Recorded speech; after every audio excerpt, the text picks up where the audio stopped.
Hai semuanya, Assalamualaikum. Kembali lagi dengan aku Elisa Cooking. Kali ini aku buat cemilan yang enak banget, buatnya mudah, bahannya ekonomis, tanpa telur, tanpa mixer, cukup diaduk-aduk saja. Rotinya lembut, empuk, dan lumer di mulut. Nah ini tuh cocok banget untuk temen ngeteh atau temen ngopi, dan juga buat ide jualan, dijamin diserbu pembeli.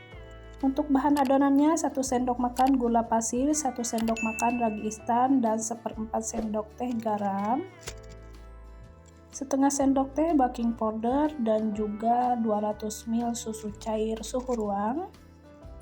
Ini saya menggunakan susu cair Cap Nona, bisa menggunakan susu cair apa saja. Kemudian ini saya kocok merata hingga semua bahannya larut, terutama gula pasir dan juga ragi instannya ya.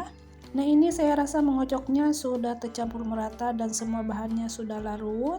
Istirahatkan 7 menit untuk memastikan ragi instannya masih aktif dan biarkan hingga berbuih.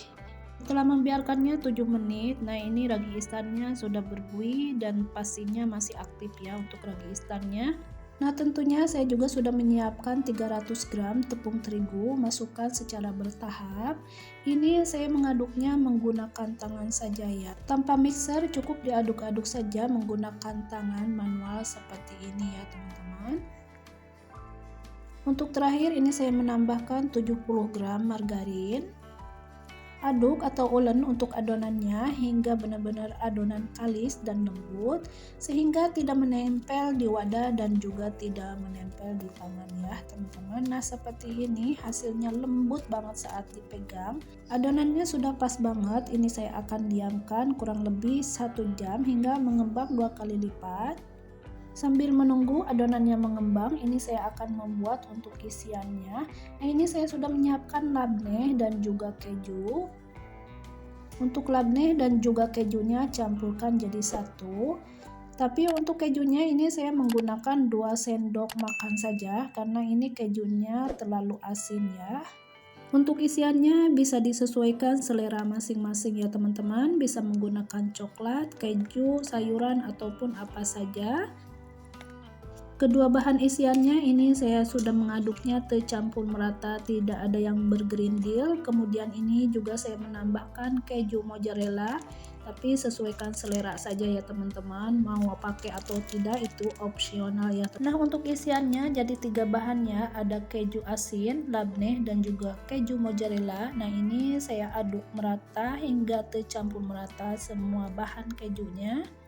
Bahan isiannya sudah mengaduknya tercampur merata, ini saya akan sisihkan dulu. Kembali ke adonan yang sudah diistirahatkan 1 jam, nah ini sudah terlihat mengembang 2 kali lipat untuk adonannya.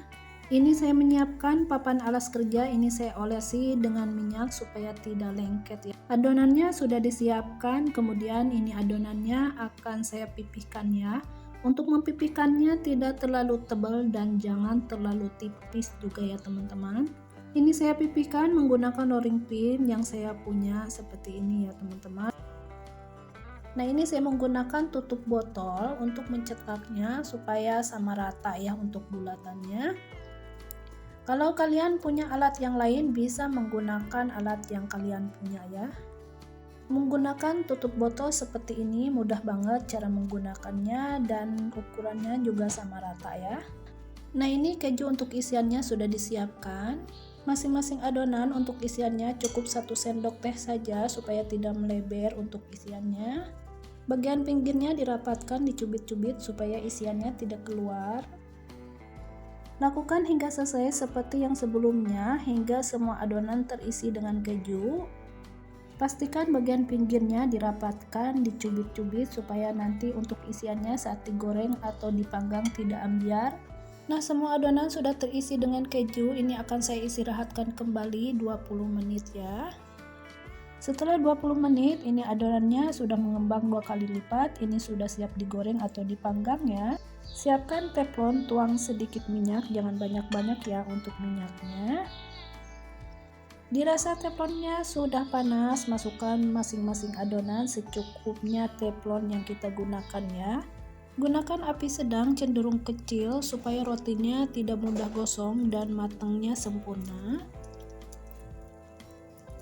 Dirasa sudah terlihat menguning bagian sebelahnya, kemudian sekali dibalik ya untuk rotinya. Rotinya terlihat cantik, pas banget, tidak gosong dan kuning kecoklatan, matangnya juga merata. Biarkan rotinya panggang atau goreng hingga benar-benar matang sempurna. Dikira rotinya sudah benar-benar matang sempurna, angkat dari teflon dan tiriskan.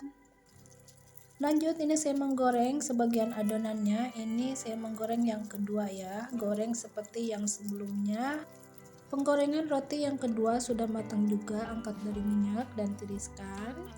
Nah, ini roti yang sudah digoreng, hasilnya cantik, lembut, empuk, dan ini tuh enak banget. Roti berpaduan keju, di luar lembut, di dalamnya lumer. Cara membuatnya pun mudah, bahannya ekonomis, tanpa telur, tanpa mixer, tanpa oven, tanpa goreng, dan hasilnya sangat memuaskan. Pasti semua orang pun bisa membuatnya.